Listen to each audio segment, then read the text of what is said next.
ऐसी कौन सी 3 मिस्टेक हैं जो आपको अवॉइड करनी चाहिए? Number 1 is panic. I did this mistake, मैं पैनिक कर गई थी।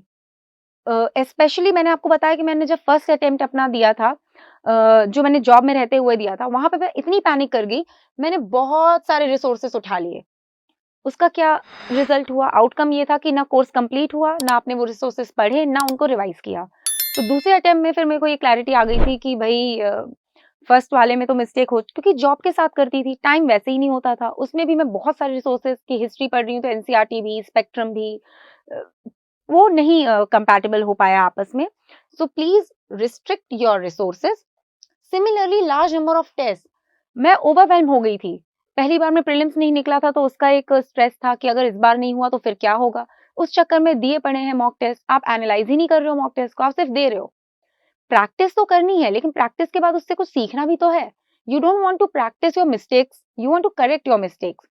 सो keep an optimal number of test. I have said in one of the session कि 30 is a good number for prelims mock test. Similarly for mains, if you have written 8 full length mock tests before mains, pre और mains के बीच में, it will suffice, provided you have prepared to write, कि आपने उस stage में सीखा है। So avoid these two things. One mistake that we often do is ignoring the syllabus and PYQs. हम क्या करते हैं, डायरेक्टली गए, टॉपर की बुक लिस्ट सुनी, बुक्स उठाई और बुक्स को पढ़ लिया। ना हमने सिलेबस को एनालाइज किया, ना हमने ये देखा कि प्रीवियस ईयर के क्वेश्चन आते कैसे हैं। एनसीईआरटीज हमने पढ़ी। अब NCERT is not written for UPSC, NCERT is written for the purpose of learning, it is written for the purpose of school students. हमें सिलेबस पढ़ करके ये जानना है कि सिलेबस की रिक्वायरमेंट्स हैं क्या। मैंने वही फर्स्ट अटेम्प्ट में मैंने ये काम भी नहीं किया था, तो बस जो थोड़ा बहुत टाइम मिला बस पढ़ लिया, just juggling through the books. Also very very important, previous year questions.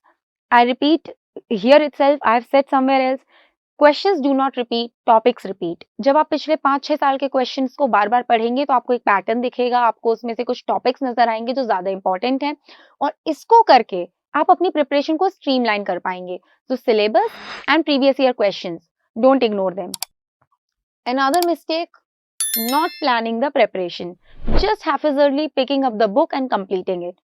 उसमें क्या होता है कि हम ट्रैक नहीं रख पाते टाइम का, हमें ट्रैक नहीं होता है कि हमारी प्रिपरेशन कितनी कंप्लीट हुई है। कई बार ऐसा होता है कि आधा टाइम निकल गया और सिर्फ हमने 30% प्रिपरेशन की है। इसका मतलब जो 60% प्रिपरेशन है, फिर वो आप कंजेस्ट करेंगे जो भी बचा हुआ टाइम है, तो कंजेस्टेड प्रिपरेशन होगी, उस तरीके की प्रोडक्टिविटी नहीं होगी जो आपको देनी है। So please plan your preparation. Planning is a की learning of this exam, if I have to say. The more you plan, the less will be your chances of leaving out.